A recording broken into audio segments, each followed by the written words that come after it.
नमस्कार साथियों, आप सभी का स्वागत है। आज इस क्लास में हम समाज एवं समुदाय से जितने भी ऑब्जेक्टिव टाइप प्रश्न बनते हैं उन पे चर्चा करेंगे। जितने तो नहीं, कुल 80 प्रश्नों पर आज हम चर्चा करने वाले हैं जो विभिन्न परीक्षाओं में पूछे जा चुके हैं।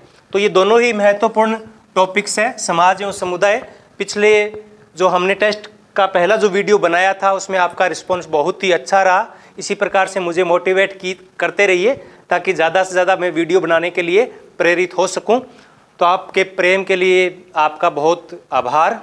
तो पहले हम बात करते हैं पहले प्रश्न की। पहला प्रश्न क्या है, जो कि केवल समाजशास्त्र से नहीं बल्कि एक सामान्य ज्ञान से जुड़ा हुआ भी प्रश्न है। ये दोनों ही हैं, जनजातियों से लेकर है।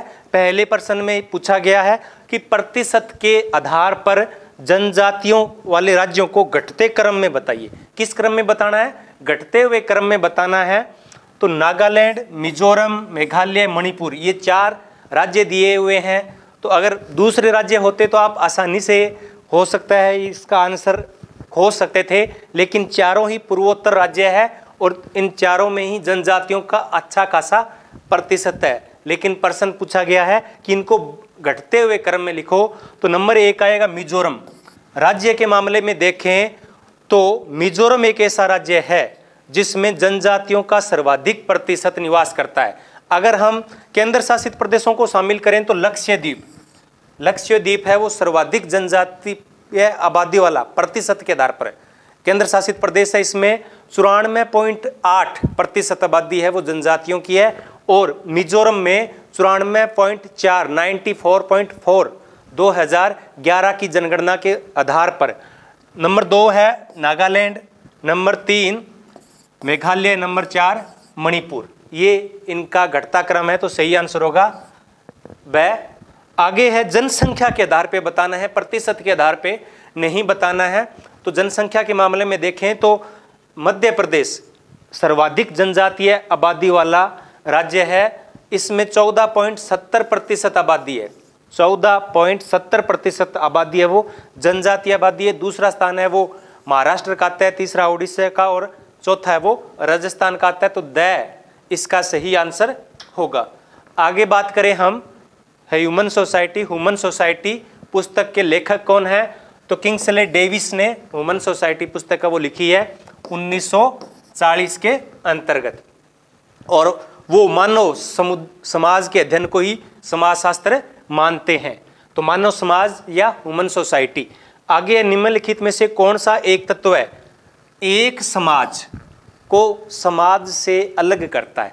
देखो, समाज एक अवधारणा है लेकिन एक समाज एक भिन्न अवधारणा है। एक समाज और समाज में मुख्य अंतर पूछा गया है। तो बाकी सारी समानताएं होती है। एक समाज के साथ कुछ एक नाम जुड़ जाता है, जैसे कि जयपुर में कोई ब्राह्मण समाज है तो वो एक समाज का उदाहरण है। बंगाली समाज है वो एक समाज का उदाहरण है। तो जब इस प्रकार की बात आती है तो उसमें क्या जाता है? क्षेत्र जुड़ जाता है। क्या जुड़ जाता है? क्षेत्र जुड़ जाता है एक समाज में। और समाज के अंदर क्षेत्रफल की कोई बात नहीं होती है। तो ये मुख्य अंतर है। आगे है निम्नलिखित में किस महाद्वीप को गिडेंस ने तीसरी दुनिया के देश या तीसरी दुनिया के समाज कहा है? तो ये इनका वर्गीकरण है। प्रथम दुनिया के समाज, दूसरी दुनिया के समाज, तीसरी दुनिया के समाज। ये गिडेंस ने कुल 7 वर्गीकरण बताए थे समाज के, उनमें से 3 ये है। प्रथम में उन्होंने जो विकसित देश हैं, पश्चिमी देश हैं, उनको शामिल किया है। दूसरी दुनिया के देश में इन्होंने साम्यवादी देशों को शामिल किया है और तीसरी दुनिया के देशों में इन्होंने अफ्रीका और एशिया महाद्वीप में जो अविकसित राष्ट्र हैं उनको शामिल किया है। आगे है प्रश्न नंबर 6। इमाइल दुर्खिम ने समाज को कितने भागों में विभाजित किया है? इमाइल दुर्खिम ने समाज को कितने भागों में विभाजित किया है? इसमें बड़ा डाउट रहता है और इस वजह से प्रश्न है वो गलत हो जाता है। कुछ हो सकता है कि आप 2 कर दो। 2 क्यों करोगे? कि आपने पढ़ रखा है यांत्रिक समाज और सामयिक समाज। यांत्रिक समाज और सामयिक समाज ये 2 मुख्य रूप से हम पढ़ते हैं, लेकिन मुख्य रूप से ये समाज के वर्गीकरण की बात नहीं कर रहे। वो कह रहे होते हैं यांत्रिक एकता और सामयिक एकता की बात कर रहे होते हैं। इन्होंने समाजों को कुल 4 भागों में विभाजित किया है। कितने भागों में विभाजित किया है? अगर यांत्रिक और सामयिक समाज का वर्गीकरण पूछे तो इमाइल दुर्खिम का होगा। अगर ये पूछ लिया जाए कि समाजों का वर्गीकरण में कितने प्रकार बताए तो 4 आएंगे। डिटेल में अगर आपको पढ़ना है तो इमाइल दुर्खिम का इसी चैनल पे वीडियोस बने हुए हैं, एक वीडियो है उसमें आपको ये सब मिल जाएगा। एशियाई समाज शब्दावली का प्रयोग किसने किया? एशियाई समाज, एशियाई समाज यानी जो एशियाई देश हैं उनके लिए होता है। पहली बार इस शब्द का प्रयोग किसने किया? तो पहली बार इस शब्द का प्रयोग है वो कार्ल मार्क्स ने किया। किसने किया? कार्ल मार्क्स ने किया। उन्होंने एशियाई समाजों की विशेषता बताई कि ये राज्य द्वारा नियंत्रित है। किसके द्वारा नियंत्रित है? राज्य द्वारा नियंत्रित है। आगे है लोक समाज।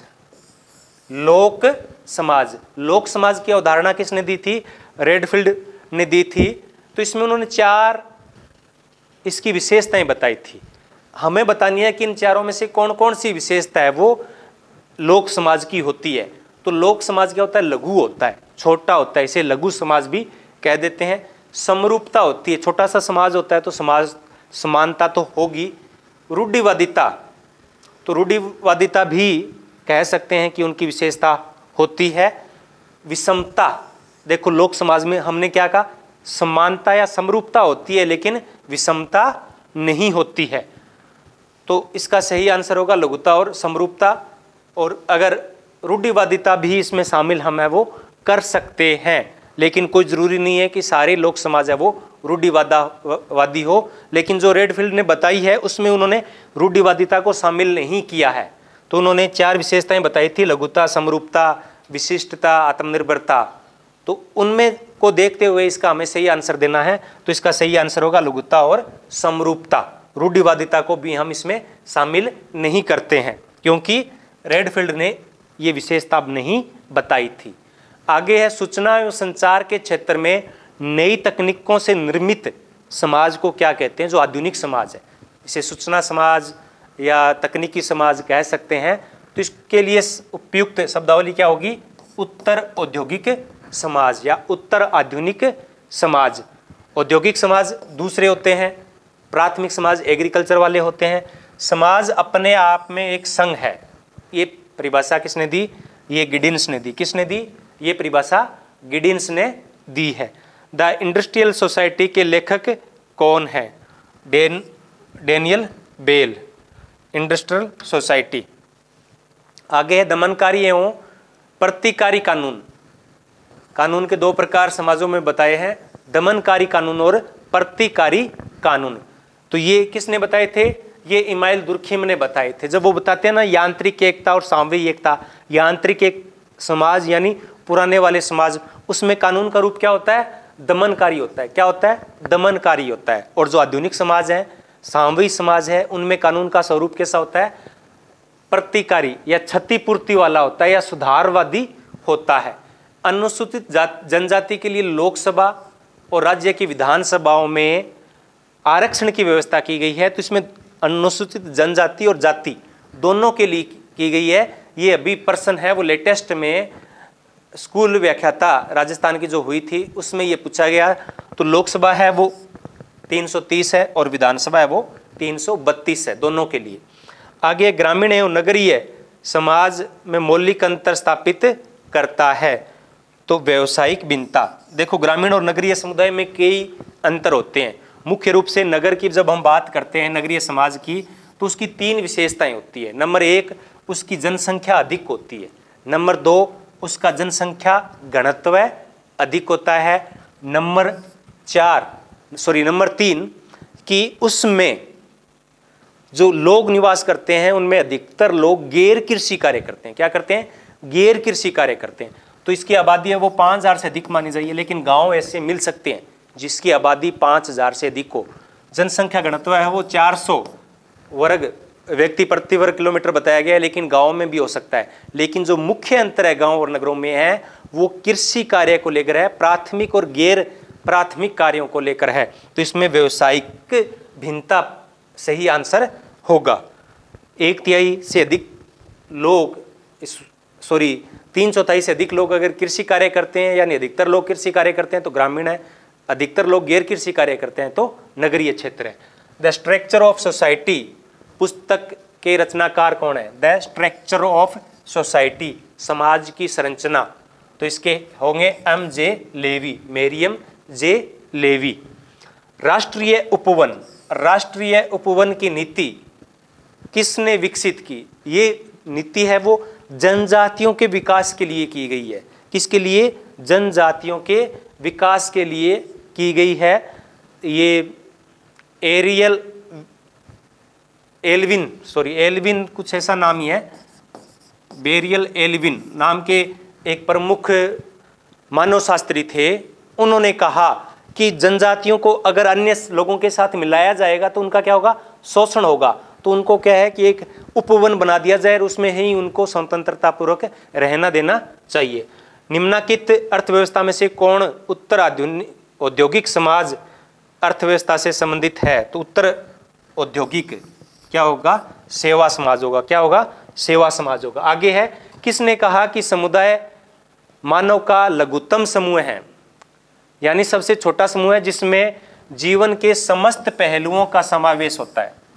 अब डेफिनेशन को याद करने की, परिभाषाओं को याद करने का क्या तरीका होता है?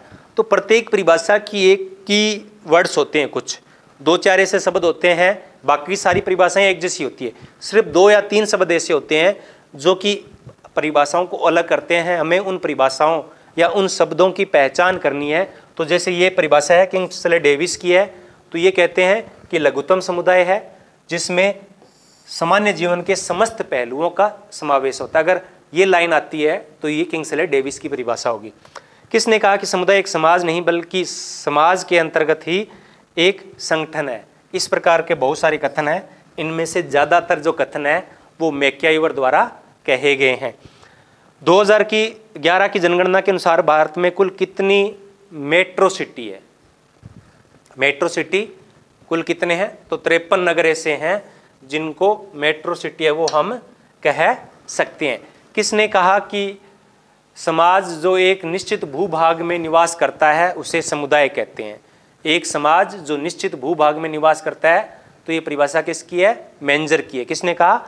मेंजर ने ऐसा कहा। रेडफील्ड की लघु समुदाय की अवधारणा का भारतीय संदर्भ में परीक्षण किसने किया? B.R. चौहान ने किया।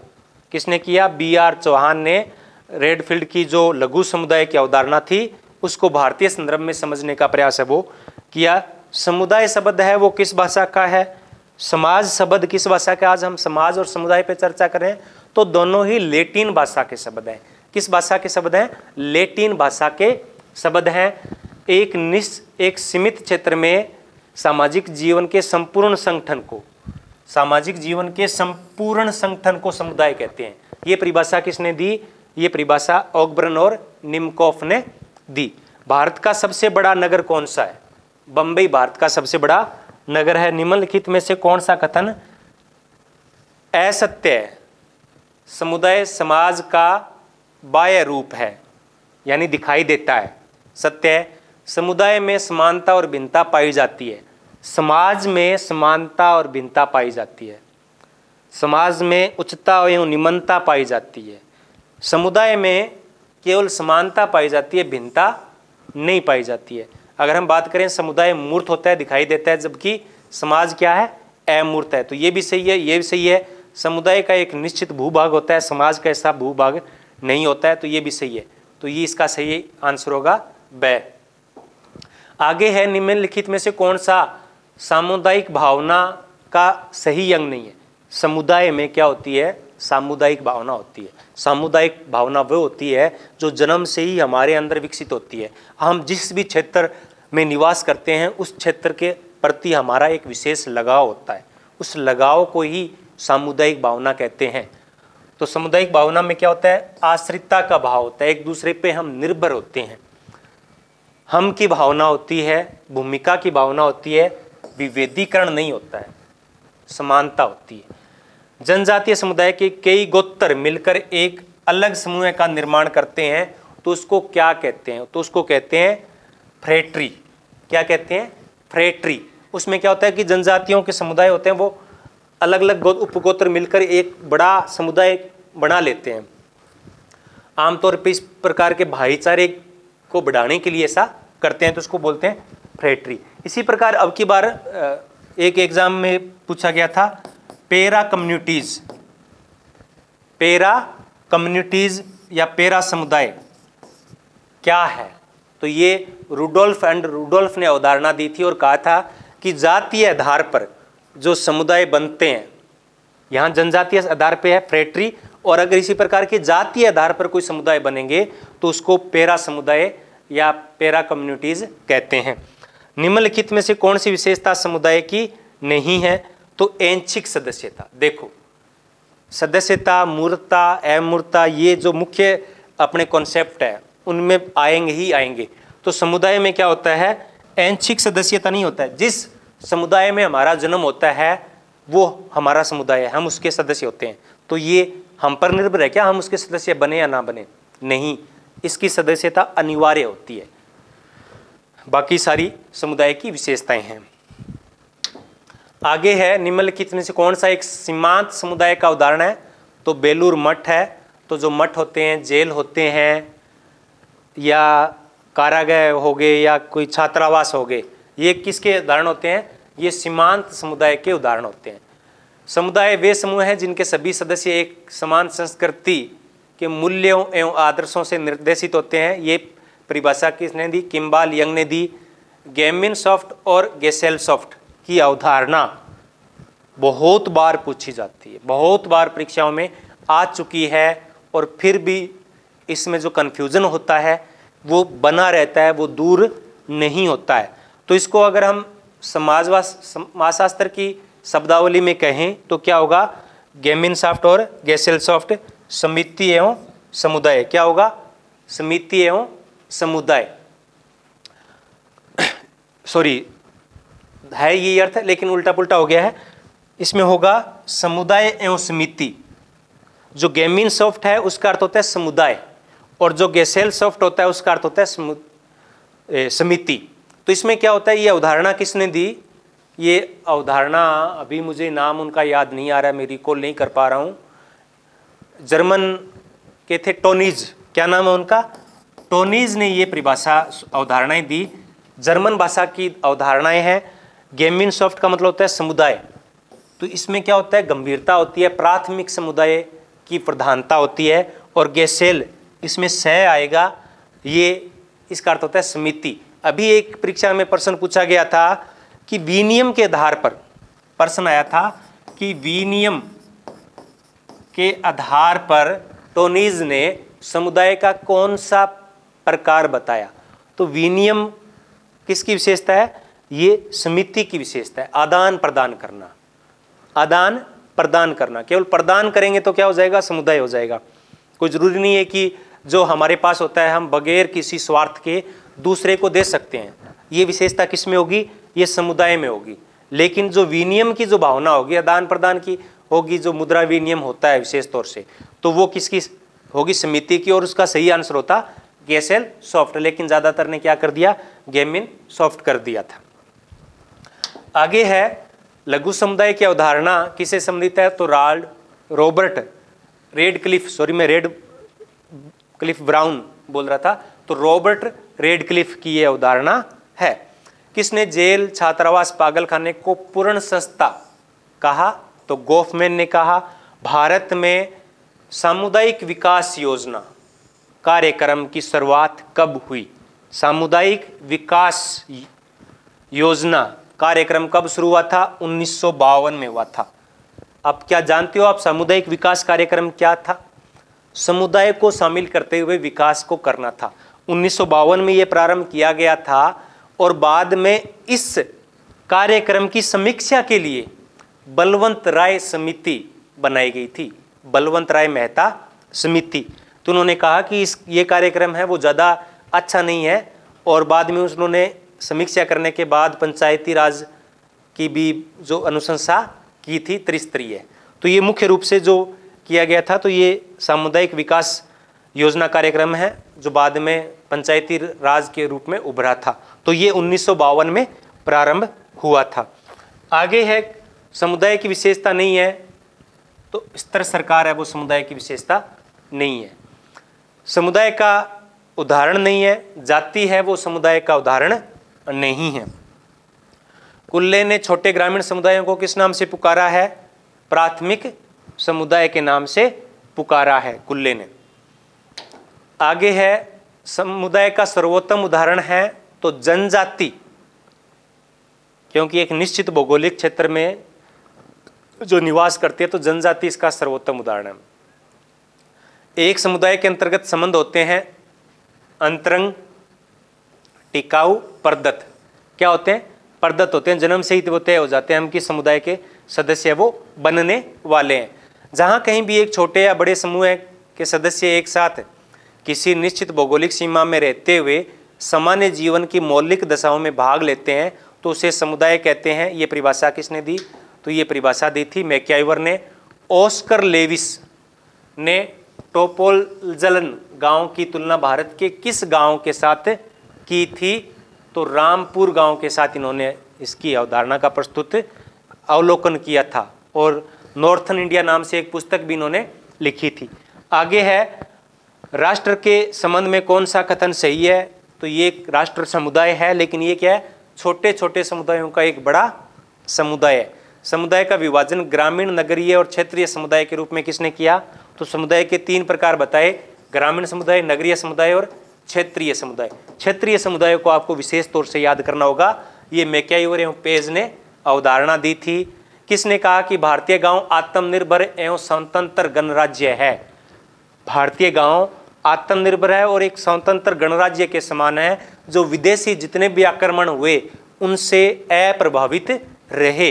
ये किसने कहा? ये मेटकॉफ ने कहा था। सीमावर्ती समुदाय की अवधारणा वो मैक्याइवर ने दी थी, सीमांत की जो हम बात कर चुके हैं। ग्रामीण नगरीय सातत्य की अवधारणा का प्रथम बार प्रयोग किसने किया? तो इसमें सेरोकिन और जिमरमैन है, लेकिन साथ में एक नाम और जुड़ा हुआ है, रूरल अर्बन कंटिन्यूटी, तो उसमें है रेडफील्ड ब्राउन। रेडफील्ड ब्राउन का नाम जुड़ा हुआ है। ब्राउन ने पहली बार इस शब्द का प्रयोग किया था, बाद में सेरोकिन और जिमरमैन भी इसमें जुड़े हुए साथ है। जिमरमैन ने भी ये अवधारणा प्रस्तुत की थी। इजराइल के विस्तृत परिवारों को किस नाम से जाना जाता है? इजराइल के विस्तृत परिवारों को किस नाम से जानते हैं? किम्बुज के नाम से जानते हैं। किस नाम से? किम्बुज। और ये किस प्रकार है? विस्तृत परिवार। परिवारों के हमने कई प्रकार देखे, लेकिन एक विस्तृत परिवार भी है जो केरल की नायर जनजाति में और इजराइल की जनजाति में पाए जाते हैं, तो उसमें किम्बुज कहते हैं। नायर जनजाति में जो परिवार पाए जाते हैं, विस्तृत परिवार, उनको क्या कहते हैं अभी मुझे याद नहीं आ रहा है। भारत में समाजशास्त्र के संस्थापक पैट्रिक गिड्स ने मुख्य रूप से किसका अध्ययन किया? नगरीय समुदाय का अध्ययन किया। किसका अध्ययन किया? नगरीय समुदाय का अध्ययन किया। समाज एवं समुदाय में मुख्य अंतर क्या है? समाज एवं समुदाय में मुख्य अंतर क्या है? तो सामान्य जीवन दोनों में होता है, दोनों में सामान्य आवश्यकताएं होती है, सामाजिक संबंध दोनों में होते हैं, लेकिन निश्चित क्षेत्र है वो केवल समुदाय में होता है, समाज में नहीं होता है। The village life in northern India पुस्तक इसकी है, ऑस्कर लेविस की है, जो रामपुर गांव का अध्ययन किया था। विलेज इंडिया, विलेज इंडिया किसकी है? मैकिम मेरियट की है। किसकी है? मेरियट की है विलेज इंडिया। इस नाम से कई पुस्तकें हैं। एक इंडियन विलेज एस.सी. दुबे की है। इंडियाज विलेजेज ये किसकी है? ये एम.एन. श्रीनिवास की है। तो ये अलग अलग विलेज के नाम से है। सार्वभौमिकरण की प्रक्रिया का सर्वप्रथम उल्लेख किसने किया? तो रेडफील्ड ब्राउन और मिल्टन सिंगर ने किया। आगे ग्रामीण समुदायों में गुटों के अध्ययन के आधार पर भारतीय समाज में गुट समाज की अवधारणा किसने दी? गुट समाज भी गांव में जब चुनाव होते हैं तो क्या होता है? अलग अलग गुट बन जाते हैं, तो उसको गुट समाज किसने कहा? तो उसको गुट समाज की जो अवधारणा दी थी वो ऑस्कर लेविस ने दी थी। किसने दी थी? ऑस्कर लेविस ने दी थी। रणावतों की सादड़ी गांव का अध्ययन किसने किया? बी.आर. चौहान ने किया। किसने किया? बी.आर. चौहान ने किया। नगरीय समाजशास्त्र के जनक जिन्होंने अर्बन कम्युनिटी नामक पुस्तक लिखी, तो रॉबर्ट पार्क को नगरीय समुदाय का या नगरीय समाजशास्त्र का जनक के तौर पे हम जानते हैं, और इनकी पुस्तक थी द अर्बन कम्युनिटी, ग्रामीण समुदाय। आगे है नगरीय विकास का सहकेंद्रण क्षेत्र का सिद्धांत किसने दिया? तो पारक एवं बर्गेस ने दिया सहकेंद्र क्षेत्र का सिद्धांत, यानी एक ही केंद्र के चारों तरफ है वो नगर है वो विकसित हो जाते हैं। उपनगर या उपनगरीय क्षेत्र की अवधारणा किसने प्रस्तुत की? लुई बिरथ ने। इन्होंने कहा था कि उपनगरीय, तो एक नगर होता है उसके छोटे छोटे जो कस्बे होते हैं वो क्या होते हैं? उपनगर बन जाते हैं। नगरीय समुदाय की जीवन शैली को नगरवाद को एक जीवन शैली के रूप में स्वीकार किया लुई बिरथ ने। किसने? लुई बिरथ ने। विलेज कम्युनिटीज पुस्तक के रचनाकार कौन से हैं? Village communities, Henry man. कौन है? Henry man. ग्रामीण नगरीयकरण की अवधारणा किसने प्रस्तुत की? गोल्फिन ने। किसने की? गोल्फिन ने ग्राम्य नगरीकरण। और जो रॉबर्ट रेडफील्ड ने क्या दी? ग्राम नगरीय सातत्य। आगे द अर्बन कम्युनिटी पुस्तक के रचनाकार कौन है? पारक एवं Burgess. Urban community Bharatiya Samaj को उन मानवीय संबंधों की संपूर्णता के रूप में परिभाषित कर सकते हैं जो साध्य संबंधों के रूप में क्रिया से उत्पन्न होते हैं। साध्य साधन संबंध, ये समाज की परिभाषा है वो पार्सन्स की है। किसकी है? पार्सन्स की है। साध्य साधन संबंध। सर्वप्रथम उत्तर औद्योगिक समाज शब्दावली का प्रयोग किसने किया? डेनियल बेल ने किया। समाजशास्त्र समाज के वैज्ञानिक अध्ययन को कहते हैं, तो ये परिभाषा गिडिन्स की है। आगे है समाज की कौन सी विशेषता नहीं है? तो समाज में रीतियां होती है, स्वतंत्रता होती है, कार्य प्रणालियां होती है, लेकिन मूर्त व्यवस्था नहीं है। समाज एक अमूर्त अवधारणा है जो एक समूह के सदस्यों के बीच पाए जाने वाले पारस्परिक संबंधों की जटिलता एवं संपूर्णता का बोध कराती है। ये परिभाषा किसने दी? ये र्यूटर ने दी। निम्न में से समाज का निर्माण कैसे होता है? समूह की अंतःक्रियाओं से समाज का निर्माण होता है। किसने समाजों का वर्गीकरण साधारण, संयुक्त, द्विसंयुक्त, त्रिसंयुक्त के रूप में किया? तो ये वर्गीकरण है वो स्पेंसर ने किया, संयुक्त, द्विसंयुक्त, त्रिसंयुक्त। इसी प्रकार से इमाइल दुर्खिम ने किया था सरल समाज, मिश्रित समाज, दोहरे मिश्रित समाज, बहुखंडीय मिश्रित समाज। किसने समाज को सामाजिक संबंधों का जाल कहा? तो मैकाइवर एवं पेज ने इनको जाल कहा। समाज का तात्पर्य केवल मनुष्यों से नहीं बल्कि समूह में रहने वाले मनुष्यों के आपसी संबंधों से है, उसके संगठन से है। ये किसने कहा? ये सी राइट ने कहा। किसने कहा? राइट की ये परिभाषा है। समाज को यांत्रिक एकता और सामूहिक एकता की चर्चा किसने की? तो दुर्खिम ने की, हम पढ़ चुके हैं। समाज को युथुत्सु और औद्योगिक समाज के रूप में किसने विभाजित किया? तो स्पेंसर ने किया। किसने कहा? स्पेंसर ने। युथुत्सु का मतलब होता है जो कि सैनिक समाज, क्या कह सकते हैं इसको हम? सैनिक समाज कह सकते हैं। औद्योगिक समाज, वैसे 4 प्रकार बताए थे लेकिन 2 प्रकार इनके मुख्य माने जाते हैं। डेनियल थॉर्पर ने कृषक समाज को कितने भागों में विभाजित किया? 3 वर्गों की बात की थी डेनियल थॉर्नर ने। आगे है ऑगस्ट काम्टे ने समाजों के उद्विकास के 3 चरणों का वर्णन किया। वो 3 चरण कौन कौन से हैं? धार्मिक, तात्विक और प्रत्यक्षवादी। इनमें से कौन सा नहीं है? बर्बर नहीं है। जंगली, बर्बर और सभ्य, ये वर्गीकरण किसका? ये मॉर्गन का वर्गीकरण है। आगे है पारस्परिक जागरूकता या समानता की चेतना। पारस्परिक जागरूकता या समानता की चेतना, ये गिडिन्स ने समाज की मुख्य विशेषता माना है। पवित्र समाज और धर्मनिरपेक्ष समाज के रूप में समाजों का वर्गीकरण किसने किया? हावर्ड बेकर ने किया। हावर्ड बेकर ने।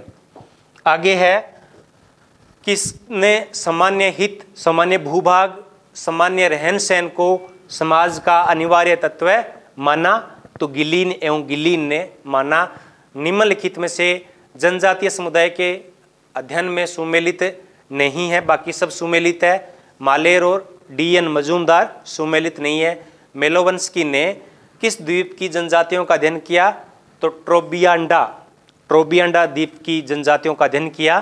तो ये आज का प्रश्न था। इससे पहले जो एक वीडियो बना था, हमने जो पहला ऑब्जेक्टिव टाइप प्रश्न बनाया था जस्ट इससे पहले वाला, उसमें कन्फ्यूजन था कि औपचारिक समुदाय किसे कहते हैं, औपचारिक समुदाय किसे कहते हैं।